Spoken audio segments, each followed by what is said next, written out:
Wake up, buyer payer people. It's a beautiful day. Go grab yourself another cup of joe and say hello to Jim and Michelle Rhoads on the Buy Here Pay Here Morning Show. Take it away, you two.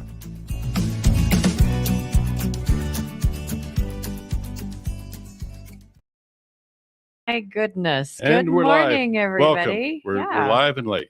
But we're here. We are here. Yeah. So And she's over here at yay. Facebook, and she's just going through Facebook. Shows about starting my blog.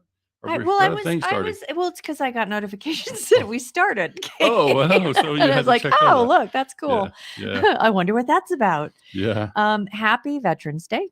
Yeah. So a special thank you to all of you out there that are listeners that have served in the armed forces, Mhm. and a special thank you to my oldest son who served in the army for a while. He spent some time over in Afghanistan and all of that. And Thank you for your service, Thomas. Thank you for the service. And I know, like, my dad and Jim's grandpa and uncle, or just it's our families are littered with people that have done that for us. And so I just, really thank you. Right.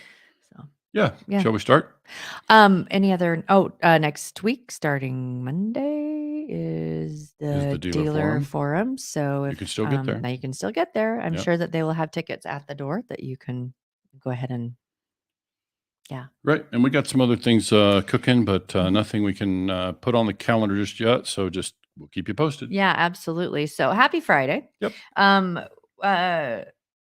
We have like this when we do our morning show is like, we're like, oh, that's a good idea. And we'll write stuff down. And so this was actually one of the topics that we came up with because we have dealt with, and we're currently working with someone who is in franchise that is thinking about getting into, or is thinking, not thinking, they're getting into Buy Here, Pay Here. And so we just, through conversation, Jim's like, this would be a good topic. Well, it's come up again. Like I'm starting to be asked. Somebody asked me about working with franchise, and I said, it's been a while. We've been mostly working with. We have some independent retail people who added Buy Here, Pay Here. Mostly of them it's standalone entrepreneurs, right? Yeah. And I mean, they come from different, disciplines in life when they step into Buy Here, Pay Here. But franchise, it's been a while. In the early days of my career, probably about half of the people that I worked with were franchise who added Buy Here, Pay Here. And so I think for today, it's just a refresher. It's an opportunity. We're going to go through pros and cons. We're going to talk about the things that make it challenging. I think for our listeners out there who are in the Buy Here, Pay Here space, I think we should all get prepared for the idea that it looks like, to me, the timing is such that you're going to see more franchise dealers adding Buy Here, Pay Here. Yeah. And so we're just going to talk through it. Let's just, we'll talk about it as the way I would talk to a dealer themselves. And, there are some real great benefits. There's also some pitfalls that you would really need to be aware of.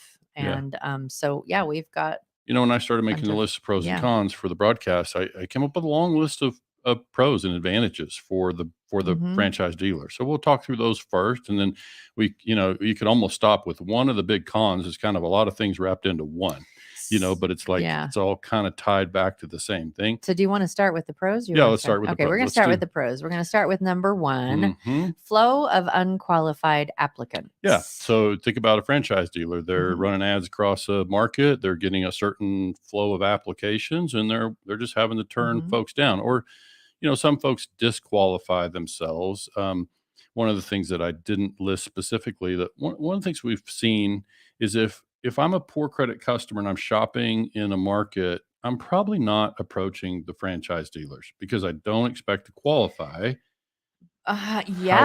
However, depending on how the marketing works out there, marketing funnels and this and that, then you're certainly still going to get a flow of applicants that don't qualify. You work them in the F&I office, for a couple of days and can't get the deal approved. And so you've got to. And that's happening, I would imagine, more and more right now as we're talking about more people are entering the world of Buy Here, Pay Here because it's a combination of things. It's a combination of, you're going to see customers in this economy, these economic circumstances, you're going to see customers sliding on their credit score. And you're going to see lenders, these secondary lenders or indirect paper buyers, they're contracting. And so there's going to be a gap there. And so I think franchise dealers are going to see an opportunity with these applicants to be able to, have a place to go with them. There's a whole different thing too about, generally speaking, the question becomes, do I want to market them so I attract a poor credit consumer to my buy here, pay here, and then feed them up to the franchise store if they qualify, or the other way around? It's just got problems. You can see, I mean, you never lived in that space, but you can see the challenges of trying to take a customer. They think they're going to come in here and buy a new car and we can't get them qualified. Now we have to step them down to something that's high miles. And, that's Yeah, a I don't know. difficult walk. I mean, right? yeah, that is true. So I think we'd prefer the marketing to go the other way, but that's among the pros is obviously just a flow of applicants. We've already got, applicants in our sales process, right? Yes. You wanna Okay. jump to the next Pro one. number 2, flow of Trades. trades. You already got inventory. And yeah, that's a big one, I think, Uh-huh. is that, as people trade cars in to purchase something, because most franchise dealers have a used Mhm. lot. Mhm. So, they're kind of franchise independent because Mhm. they'll sell it. That's a whole nother squirrel. Yeah. But yeah, you'll see on a Toyota dealership, there's going to be a slew of used cars from all different makes and models and Mhm. stuff sitting there. So So one thing to yeah. ask yourself is why wouldn't a franchise dealer be doing that already? The franchise dealer trades in a car. What are they going to do? Mhm. They're going to send it to the auction. Who's going to buy it? A buy here, pay here dealer who's going to turn around, mark it up, charge 20% interest on it. And Mhm. so why wouldn't the franchise dealer? You can go through your own list. Like why wouldn't the Mhm. franchise dealer choose to be in that business and add that tier As an option. as an Yeah. option in their total Mhm. program? So everybody would answer for themselves, but it's something to examine and say, why wouldn't Mhm. we? Not, we've heard obviously lots of reasons that a franchise dealer would not choose to be in that business. Mhm. But today we want to introduce them to ideas about, how to make it work, right? Yeah. Pros and cons and how it could work, right?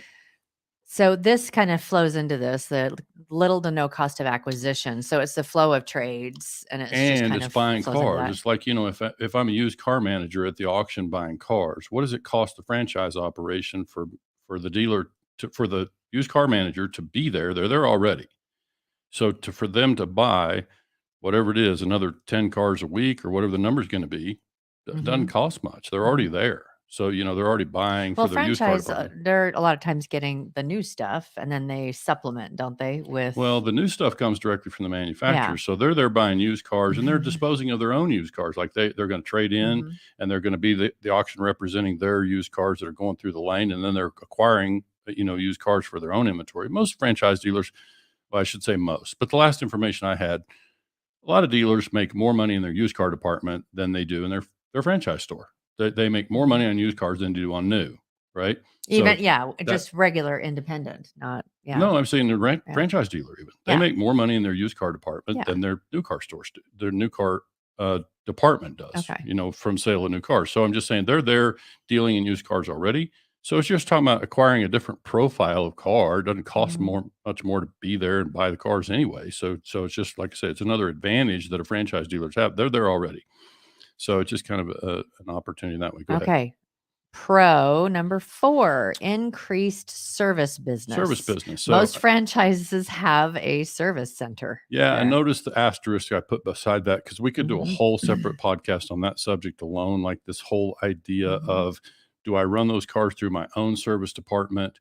There are challenges with that, which I didn't talk about this as a con necessarily. I'll mention it while it's on my mind. Is like when franchise dealers get in the used car business, if they ask me, I would say don't put your franchise brand family name on the used car department. Call it, On the buy here, pay here Main department. Street Yeah. Used Cars or whatever. It's Mhm. going to be called something else. And we wouldn't have the customer necessarily associate with the franchise store at the buy here, pay here operation. We certainly would be advising a standalone operation. We've had Mhm. dealers try to run it inside their franchise store. Mhm. I can't think of anybody that did that for more than 3 to 6 months. That it was They just successful. decide, well, yeah, they Yeah. just decided, no, it's got to be separate. So, Yeah.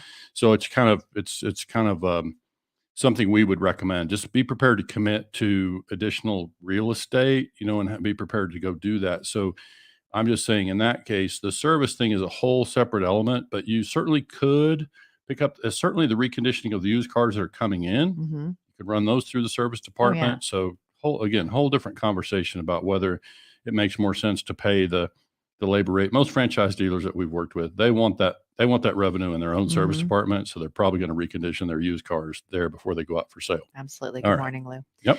All right. So the next one is pro number 5. They already know. They know the car side. They already know the car side of the business. Now, that's where it ends typically. Yes. But they know how to buy in cars, yeah. and they know all the lingo and the whole business of acquiring and selling and contracting cars. They know all that. And like your team, especially like your buyers for your used car side and all of that, they also understand what cars are better, what ones break down more often. And so there point. is that knowing the car side. It's like they're very familiar with inventory struggles and challenges and stuff that, Yeah. But the actual has problems. matter of buying, reconditioning, selling, contracting cars, they understand all that part. So for us as coaches, when we get involved, we don't have to teach them that part. They already know that part. And so that lets them get up to speed pretty quickly, at least in that segment of the business. Okay. So number 6 is access to capital. Another asterisk. Yeah. But access a different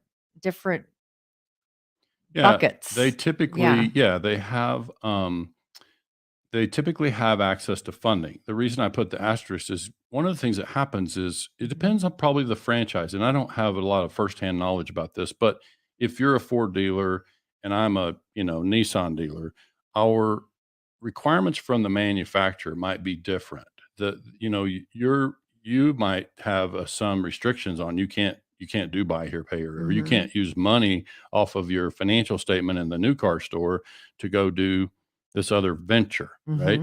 You could say it's at the end of the day, it's a used car department, and it is. You just happen to have your own financing, but that's really becomes a question: is you have access to capital, but are there restrictions on how you use this capital? But your own money, it's your own money. But sometimes there are restrictions inside, franchise agreement about use of the money, and also there's just a matter of the financial statements, which we're going to talk about next. Okay, so pro 6, internalized costs. Yeah, so just think about, I probably don't, for my buy here, pay here, certainly not at the beginning. I don't need to hire a title clerk. I don't need to hire a used car manager to go a buyer to go buy cars. I'm going to be able to internalize. Right. Or I'm going to be able to internalize. So the Mhm. point is, when you start to look at this list, you think, wow, that franchise store has a lot of strategic advantages over if you and I wanted to just go start an independent buy here, pay here lot from scratch, we'd have to hire all those things done. We'd have to build all those things in our budget. Whereas this franchise dealer has already got the means to internalize a lot of those costs. And so it just puts them at a real advantage. And I'll be working on cash flow modeling with the dealer today, and that'll show up. That'll be evident, the impact of that. So pro number 8, nearly immediate profit. Yep. So if you buy here, pay your car, and you finance it to a customer this month, the profit shows up this month. I mean, the markup from the sale will be on your P&L this month. And so for some dealers, that's a factor. Like they're feeling pressure because of their performance and their financials. And some of that pressure comes from the manufacturer. Like you're not profitable, you're breaking even, or you're losing money. We got to get you profitable. And so adding buy here, pay here can be a way to produce near-term profit. Now there's all the management of the profit, but if a dealer's carrying losses, then, this is a way for them to pick up profit from buy here, pay here. So while the portfolio, as it matures, they get out of the honeymoon period, there will be things to consider. But the reality is, buy here, pay here dealers do experience a significant amount of early profit. I have a question from the one we did last one, internalized costs. Do you need different? You obviously your regular dealer license is the same. You wouldn't need a new dealer's license. That'll vary by state. Okay. Yeah, that'll vary by state. Because I know like your financing license is most dealerships don't have a financing license. It's pretty typical that a used car dealer's license or a finance license is going to be a license to a particular location. Okay. So if they're going to go get separate real estate, then they're probably going to need a new license. Okay. All right. So the last pro we have is eventual positive cash flow. And this is what you were saying you were going to be meeting with one of our clients. Yeah, we'll be working through cash flow modeling. And so they will see the obvious opportunity that, and think about if you're a used car dealer or a franchise dealer, when you build a significant portfolio and you're enjoying the cash flow from that portfolio now. And obviously, we anticipate that you're going to get to the place where you're generating positive cash, you're bringing more cash in the door from car payments and down payments than are going out and buying cars and overhead, right? So when we're generating that kind of positive cash, and that positive cash or that flow of cash from that portfolio is projected out to generate cash for the next 3 to 4 years. These are 4-year contracts a lot of times, right, on the buy here, pay here lots now. So if the franchise dealer takes a dip, and I got to back up and tell a story real quick. Years ago, I've shared this on the morning show in the past, but it's like I remember talking to a dealer who said, "Jim, our franchise store, does fine. We've been here a long time." But he said, "Our buy here, pay here store, we're so glad we had to buy here, pay here." He said, we now own that business free, or that real estate free and clear. And we are also able to enjoy a lot of positive cash that uh, used car dealership, the buy here, pay here, puts money in our franchise store. So we're actually able to supplement a franchise store because of the success of the buy here, pay here operation. And he said, it's the same guy who told me, you've heard me say that. He said, but my favorite part is that we're helping people, which I didn't even list that part here. We definitely need to take a minute and talk about that. But one of the big pros is that you're providing a solution to folks who really are in a tough spot. They kind of have they're kind of in this group that's called unbankable. They don't qualify for conventional financing. So they're in a tough spot. They need help. And so we have a chance to be a good neighbor and provide a suitable solution, I'll call it, for that customer. And we don't talk a lot about in here. We don't talk a lot about the thing about just caring. Do we just generally care about the success of the customer, right? Yeah. So this is really a thing. Like we ask all of our clients to consider on the front end of getting in the buy here, pay here business. When we talk about playing a long game. Well, we have long conversations about the why. I mean, why are you wanting to get in? And yeah, there's a cash flow and there's, the profit side, but we just let them know, we teach from the heart. Yeah. And so if that's not something that you feel very strong about, then we may not be your best option. Yeah. And I think part of that is because, we ask dealers, at least initially, are we playing a long game? Because, when I talk about near-term profits, I'm getting in this business because I need to buy some cars, sell some cars, and make some money, right? Well, that can work for a time. That's a kind of a short-sighted approach, because if we don't take a comprehensive approach and we don't care about the success of the customer, then it could be a bad experience for you being a buy here, pay here. Yeah. For a time, you can put up some nice profits and you'll enjoy it for a while. But if we don't have a full understanding, we don't install all the things that are really meant to serve our customers and have a good long-term customer relations approach. Yeah. I kind of think that a franchise dealer has a really great opportunity to create that long-term family repeat referral by opening up their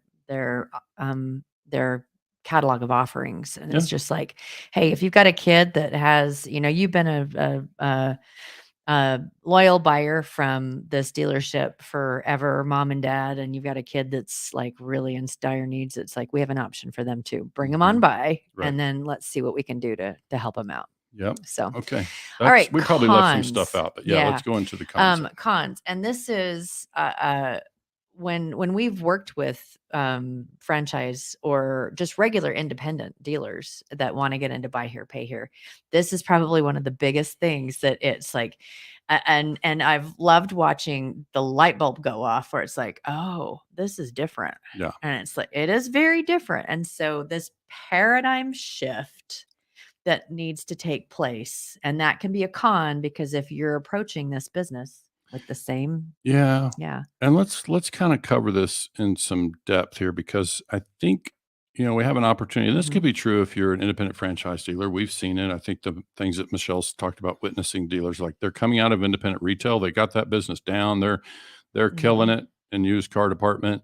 And now they step into buy here, pay here. And one of the things I have to do often is, and let's just say it. Like I say that a lot of the dealers that we work with out there are this classic type A personality, go. We, and sell and get the high gross profit. And that's the world they live in day and day out. It's part of what makes them successful, right? It's part of what makes them choose that that line of work. Mm-hmm. And when it comes to buy here, pay here, I find myself sometimes in the place where I have the unenviable job of saying, we got to slow down.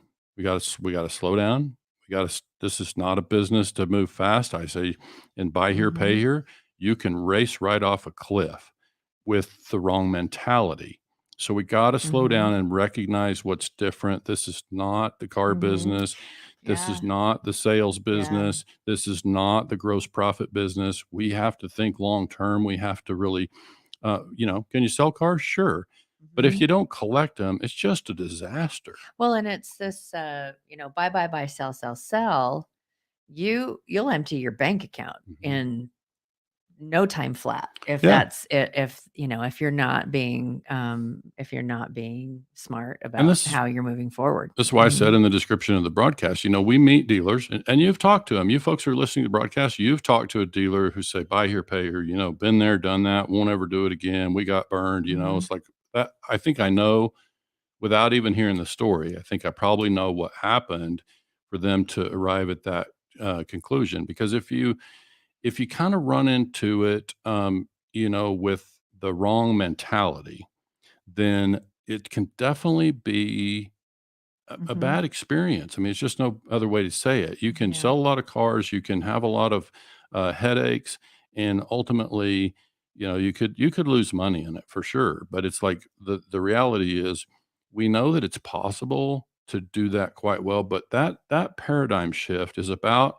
what Michelle calls it the light bulb. Like we Mhm. work with dealers, and we're pretty careful to say, look, we got to understand that this is a very different animal over Yeah. here, and so this is a finance business and a collections business and a cash flow management business. It's not a car business. It's not a car Not about business. cars. And so, I mean, those of you out there, it's like buyer payer is a finance business. It is not a car business. Yeah. And so that's like the major paradigm shift. It's like, this is a Sure. bank. You're opening up a finance Yeah. business. This is not buy, sell, Yeah, sell, and one of the sell. things I do, as you know, in Mhm. cash flow modeling is I have to ask them to start to think about how many accounts would you need to have on the books paying you $450 a month or whatever the number Mhm. turns out to be. How many accounts would you need to have active and paying to cover your overhead? Mhm. They're not used to having to think that way Mhm. in an independent retail or franchise. Yeah, Decided to go they're really thinking slow and the just think wholer about that. numbers. Yeah. It's like, well, we just sold this, and Yeah, so yeah. it's like, Oh, yeah. that's a good point. Like, that's a good Yeah. thing to break down because Mhm. dealers will, when they're newer at it, independent retail, man, we sold 10 cars. And I'm like, that's not anything to celebrate. Okay, Like, so right now you're over $100,000, Yeah. and you have this much risk out on the road, and it's going to take you this long before you make that up. yeah. And I Yeah. sometimes have to be a little abrupt about that. And while I don't, you don't want to be a buzzkill, you also have to say, look, what have we done?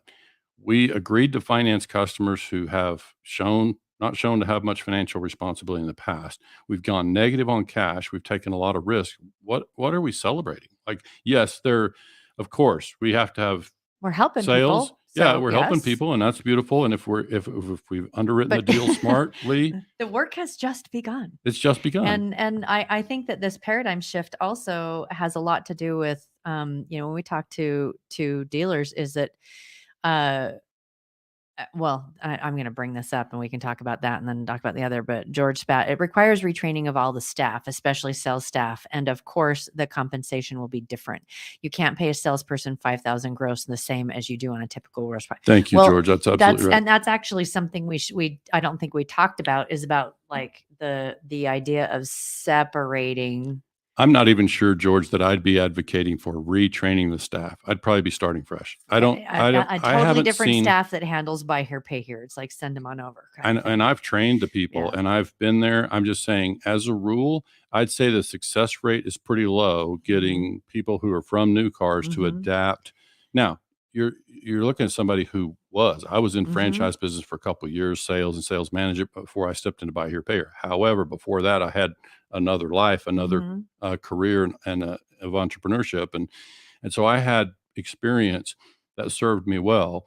And I genuinely cared Mhm. about the success of the customer was one thing that made my situation maybe a little bit different. But I would just say that the reality is when when dealers are stepping into this, independent retail or franchise, it's just challenging to get the salesperson who's been experienced and kind of been in this cycle of, sell, sell, sell, and go get the next up and sell the next deal. And when we've been in that mentality and we're thinking gross Mm-hmm. and we're used to knowing the cost of the cars and we're used to all that stuff, it's like that's just hard to adapt to. And we just see Yeah. pretty low success rates. So I would be advocating for hiring fresh. Let's start Mm-hmm. fresh. Let's hire them the way we want to Mm-hmm. train them. Just train them up and start with people who don't come from that kind of Yeah. background.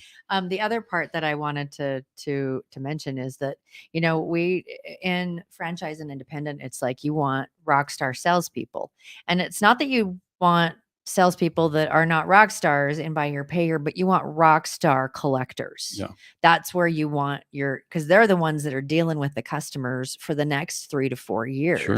And so you want people that really are good Yeah. at what it is that they do, because that's going to help. Yep. That's going to help your business. And we've done polls. Overall. Yeah. We've done polls in the past about what dealers who are buy here, pay here dealers, how they rank the skill level. Mhm. Like how important is it that the salespeople that they hire have a high skill level?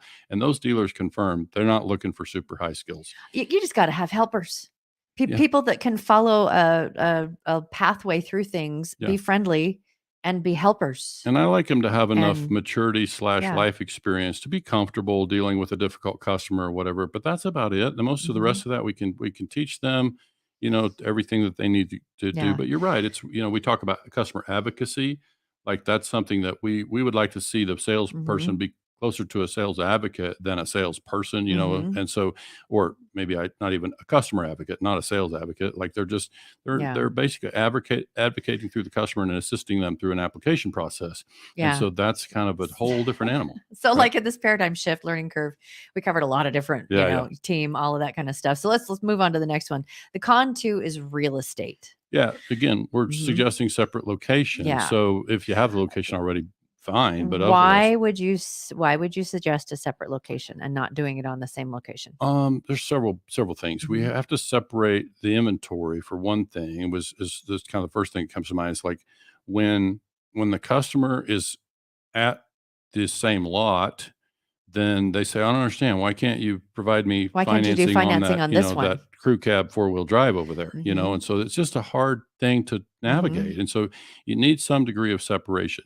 We also don't, if you think about a franchise operation with all the polish, we don't want upset customers in there, in a repo situation, making a scene. And so, obviously things that can be done to limit that, but it can happen. And so Yeah. when that happens, we don't need that to spill over into that And other business. that actually goes, with the not having it spill over is, I don't see it here, but we've encouraged most franchise that split to have a different name Yeah. than the same, like here it's the Young Automotive Group. Young is a big franchise dealer. They have used car sales, but to keep the same name on the buy here, pay here might cause some problems because of those types of things where you are going to be dealing with angry customers a lot more. It can happen. Yeah. And Mhm. obviously we're always, we're trying to train people how to limit that and Mhm. avoid, having upset customers. But in reality, it's just, it's a different Yeah. animal. And so it's a different clientele. And we just would recommend a degree of separation. Yeah. But there's other Which things we can. actually comes into this it's a second that con number 3, the secondary department, which, we were talking about different ways of actually terming that. It's like, well, Yeah. it's, I'll say it. Like the way I've traditionally said Uh-huh. it to people, at least, Mhm. one-on-one was, I just will tell them, look, if you treat your buy here, pay here department like a bastard business, you can expect bastard like results. It's like if you give it secondary attention, like it's just something over there on the side. Yeah. Imagine if you treated your body shop or your service department that way. It's either part of your business and it deserves attention in the same way, or it's not. And if our experience has been, if we treat it like a secondary business, you should expect secondary results. And so Mhm. that's the thing that we have to guard against, is to make sure we treat it like a real business. It is, and it's the other story I'll tell in relation to that. I talked to a new car dealer. They've been in business for decades, but The new car dealer's general manager told me one day, because they've had a long-standing separate buy here, pay here store, like it's blocks away across town. And that buy here, pay here division, he said, Jim, we pay monthly our buy here, pay here lot $10,000 in interest on the money that they have supplied to the franchise store. So just let that sink in for a minute. I'll say it again. The new car store pays the buy here, pay here store 10 grand a month in interest on the money that the buy here, pay here lot has supplied to the franchise operation. So that just tells you, regardless of 8%, what's the number? Yeah. I don't know. I didn't ask. It's not my business, but it's like, that it's a significant amount of money. So it's a real business. And we need to treat it like a Like real it's a business, real and we can have business. substantial results. And Yep. that cash flow can supplement. When you get into positive cash flow, I always say, we talk about selling a business. Young people think about getting a business, building it up and flipping. Like that's the big thing, right? Flipping businesses and whatever. It's like, why are you going to flip a business that's generating positive cash flow? Yeah. First of all, it's kind of hard to find It's buyers kind of for hard it. to flip this kind of a business. This Yeah. is like But why would I wanna let generational, it go? whatever. Yeah. It's like spitting out cash. Why would I want to let go of a business spitting out cash? And it's an asset to the community. I'm helping customers. I'm providing a solution, and they value it, and we generate positive cash. Why would I? It's a beautiful business to be in, but we just got to give it the attention it deserves. It's a real business, and we got to put professionals in So there. I wish that we had put in here franchise and independent dealers adding buy here, pay here, because this a lot of these things are also applicable Mhm. to independent dealers Yeah. as well, not just franchise, Oh, but of course. independent dealers as It's well. go ahead. Our last con. You Yeah. ready? Yep. Okay. Last con is separate marketing approaches and channels. Yeah. So we don't market it the same. It's not the car business. We're not selling cars. So You're selling going a to have, program. that's what we advocate for. We say, let's sell our way of doing business. Let's sell our program, our finance program, how we help folks. And it's a more personalized marketing approach is certainly what we would recommend. It's solution oriented. It's helping oriented. But it's just a different track. You're reaching a different customer. The demographic is going to be different. The marketing, all the things that you would use in your marketing approach can be very different for a buy here, pay here store than they would be in the franchise operation. Doesn't mean that the marketing people that you have now can't learn to do it. I find it challenging. We've dealt with marketers that are like, they're from the independent or the franchise, and it's like they have a hard time adapting. They really do. They just don't so get it. they'll change a couple little things and then send something. He's like, what about this? It's like, okay, you don't get let's have a conversation again. Yeah. So this is the part that on the marketing side, we have to really emphasize. It's a different approach. And certainly, again, we obviously advocate for a long game and thinking about how to win customers and how to promote yourself in a way that allows you to draw customers, and not just customers, but the right customers, and so. No, but here's a kind of the flip side of this is, if you are an independent dealer, or a franchise dealer that wants to get into buy here, pay here, the part that you can double up on the marketing is, we are a friend of the community. Yeah. We are a friend of the customer. That, if anyone can help you, it's going to be us, kind of thing. Than cars. But you can imagine, it's one thing to say that in your marketing, and it's another thing to have the customer actually have that experience when they arrive. So you say that, but does it feel like that to the customer when they arrive? And so this is the part that we, it's something that we have to try to emphasize to the dealers to make sure, look, it's when we set up the operation to really win customers. And I think in buy here, pay here, more than some of the others, is it's especially important that we have that repeat and referral business. We have dealers that don't spend much in advertising after they're well established, because they are able to build up enough repeat and referral business that's where they live. But the reality is, we just think it's the thing about having this happen is, like, it's easy to think about, okay, I'm going to set up a dealership and I'm going to put some people over there. But when you start to think ahead to processes and culture and what's the attitude and what's the environment, that's the part that that we spend, more time with clients, helping them think about how to create that. And one more quick thing before we wrap up, I would say this for any dealer that's contemplating buy here, pay here. If you could go, and this is not as true now as it would have been 15, 20 years ago, because of the number of payments that come by ACH and automatic, and electronic payments. But the premise is still the same. If I had somebody who was contemplating getting in the buy here, pay here business, I would say, look, let's call Tommy Brandis in Pennsylvania, and why don't you As an fly up example. there Yeah. and spend an afternoon and sit On a Friday. on a Friday, On sit a in the Friday. dealership and listen to the conversations of the customers that pass through and make payments or that are there buying a Mhm. car. I promise you, a dealer who's new to the business could sit there for 3 or 4 hours and would walk away with a much deeper understanding of what it means to be a buy here, pay here dealer. If you just sit and listen to the dialogue between the people that are looking to buy a car, the people that are in there making a payment, having some difficulty because, short paycheck or whatever, if you could just get dipped into that side of the business and have some feel for, oh, okay, these are the people that I need to hire. This is the kind of stuff they're going to deal with. And Mhm. and my used car manager would be so lost over here, right? It's like it's a Yeah. whole different animal. And so And somebody said it's yeah, apples and oranges, and it is. And it we just got to is. be careful we don't end up with rotten And oranges. that was one right? of the So, reasons why we were talking about having different staff. Right. And, it's one thing to do titles and that kind of stuff Mhm. because it's kind of the same type of thing. But Sure. And look, there's yeah. so much when you touch on Yeah. things like culture but think about the environment, think about the atmosphere. I always talk a lot about with new dealers, how do we create an atmosphere so that when the customers walk in, what is that atmosphere? What is that environment? So this gets into the kind of the squiggly lines or the intangibles that you and I talk about. Like it's Mhm. not just as simple as get a dealer's license and put some cars out there. Mhm. And it's just a very different animal. It doesn't mean you can't be wildly successful at it. You Mhm. just have to be prepared for, those differences. And I hope we've, addressed enough of them today to give people a feel for where they could expect it to be different. So Absolutely. looking I'm for, just looking for this right here. okay. If there's anything that we can do to help, Yeah. if you're thinking about getting into buy here, pay here, or Mhm. just want to do some cash flow modeling because you're changing your business model or And anything like that, if you just, that's give my us a cell call. number. If you have some dumb dad jokes that you enjoy, send them my way. I love See, having the that last stuff. time we talked about that, I mentioned something about cat memes, and he Somebody got sent me, yes, was it Hugo or somebody? I think it Yeah. was Scott Shamrell Oh, yeah, yeah. sent you a cat So meme. yeah, So we have some fun with that. But yeah, that's my cell phone. Call me directly, and I'm happy to help absolutely. anytime.